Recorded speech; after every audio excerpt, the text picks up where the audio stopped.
Now, there's a new disastrous poll that has just come out about the Russian investigation and Donald Trump. Now, this poll specifically has to deal with how Trump supporters feel about the investigation. Now, this was conducted by the left-leaning firm Public Policy Polling, so take that into account. And according to this poll, 3/4 of Trump supporters believe that the Trump-Russia story is fake news. That's not a surprise. And despite there being, of course, 2 indictments, and of course, George Papadopoulos turning in and, of course, cooperating with the FBI on that.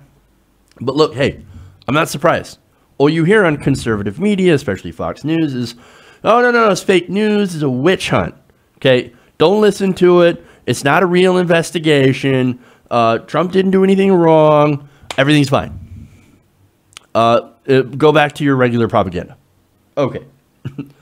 Hey, look, if you want to ignore reality, fine. Look, you and I know, I think we all know, that governments influence elections. That's what, sadly, a lot of them do. I know we've done it. It's not like I'm saying we haven't. Of course we've done it. And actually, we've done terrible things to try to influence countries and to try to shape other countries into being more friendly towards the United States. We overthrew the democratically elected government of Iran. You can't get more meddly than that. Okay? We went in there and we said, hey, you know what? We're going to just overthrow the Shah. We're going to put our own government in that's a puppet to us so that we can get access to your oil, your natural resources. The Iranian people, turns out, they didn't really like that, and they went full fundamentalist. So that's just one example. There are other examples, for example, going into South American countries and islands and such, and basically at the behest of our corporations, specifically our banana corporations, they didn't like how these countries were nationalizing their bananas, taking away profit from our corporations. So we're like, no, I think you guys need a little dose of freedom. So we go in and we take over, prop up a government that's a dictatorial government, by the way. But you know what? It makes sure that the bananas and the money kept flowing to these giant corporations. So we have interfered in other elections and interfered in other governments for a long time, and for the worst reasons. That's why I think Russia also wanted to interfere with ours. Their corporations are like, hey, we want to deal with Rex Tillerson. There's a $500 million deal. I forget if it's a $500 million or a $500 billion deal that was going to happen between ExxonMobil and the Russian government. That would have been great for our corporations and also great for the Russian government. The thing that stopped it is the sanctions that were put in after the, Russian annexation of Crimea. It was part of Ukraine. So it would make sense that Russia's like, hey, I'm looking out for our own financial interest. We're going to see if we can meddle with this election and get in somebody who's a bit more favorable, who might actually undo these sanctions. So that's why I believe they actually did want to meddle in our election, because it would make sense, right? And there's actually evidence too that the Russians didn't just play the one side, the Trump side, but also tried to play the Democratic side. So I mean, look at the Uranium One deal. Some of the money that was going from Russia to Bill Clinton to do speeches, maybe get a little bit of influence, so Hillary Clinton can hit that reset button on Russia and maybe let those corporations make a deal. Just saying. It's corruption 101.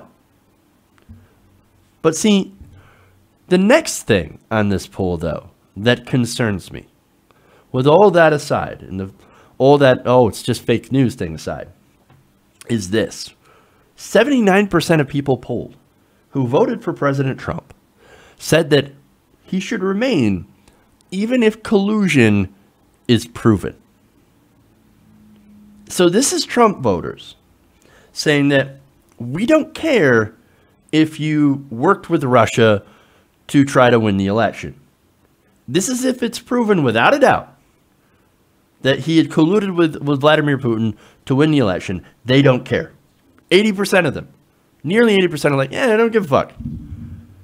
Go ahead and break the law. It's okay. It's our guy. Now, these people should not be allowed to talk about rule of law ever again. They don't care about the law unless it's, of course, Hillary. It's hypocrisy. And speaking of Hillary, imagine if Hillary Clinton had won and it had been proven that the uranium deal, for example, was her way of colluding with Russia, right? And that afterwards, Russia was like, oh, no, we're going to give you some money. We're going to donate to the Clinton Foundation. And, we're going to help you with opposition research against Donald Trump, all that stuff. If she won and there was evidence beyond a reasonable doubt of collusion, right? I'm guessing these same supporters, these Trump supporters, would be like, oh my God, impeach Hillary Clinton. Get her out, get her out, get her out. You know what? I would also agree with that. Get her out, get her out, get her out. Because that is, of course, corruption. I'm against corruption when it applies to either party. But I'm just saying, this is hypocrisy. It's like, no. It's okay. It's our guy. He's for us. Even though he did a deal with Russia. Okay, well, great. So we see how consistent you are on rule of law. Lovely. Look, this is about, to me, consistency in holding a politicians accountable for corruption. I should believe in fighting against the corruption. But apparently these guys do not. But hey, look, it's true what he said. That if Trump said, I could shoot somebody on 5th Avenue. And you know what? They'd still be with me. Yeah, he's right about that. Absolutely right. And that's scary, by the way. This is sort of like I don't know, a cult of personality, I think, is what it is. And like I said, it's super scary. No, don't worry. He's one of us. He's one of us. We protect our own, even if he's a massive, massive criminal. Well, I got news for you. People who believe that, he's not one of you. And you're not going to believe me. I know that. But nonetheless, he is what he is, a billionaire snake oil salesman. He's a showman. He knows how to play the crowd. He knows how to lie to you. Because it's what he's been doing his entire career. Doesn't care about you. All he cares about is himself. That's it. Look, man, people are stuck in their bubbles, man. The ideological bubble, right? I mean, like, I'm sure they're sitting here like, okay, maybe Trump is a criminal, but I still don't care because at least he's not Hillary. At least he's not a Democrat. Democrats are pure evil. Trump's only partly evil, but he's our kind of evil. Ridiculous. It's gross. But it does kind of show you how far the partisan divide is between supporters of President Trump, I'm talking diehard supporters of President Trump. Not the people who think that, hey, man, look, Trump's good because he's actually pointing out the corruption. I actually agree with that sentiment. Yeah, the one positive thing that you can find from Trump's presidency is that he's so corrupt that the corruption is out in the open. You can see it. Everybody can see it. This isn't shining a flashlight. This is taking a floodlight and going, look at the corruption. It's right here, neon signs. The one positive thing. But if these Trump supporters don't want to see it, well, I mean, that's their problem. That's them intentionally putting on the blinders. But for the rest of us, we see him for who he is. And look, the same poll had 49% of Americans polled saying that Trump should be impeached. That's almost half. That's unprecedented. We haven't seen anything like that before. So it just kind of shows you the massive, massive divide between them and us. And unfortunately, that's what politics has turned into, us versus them. Hey, everybody. Thanks for watching this video. If you want to see more like this, please hit the subscribe button below. And if you want to support truly independent progressive media, please consider becoming a patron at patreon.com/TYTNation.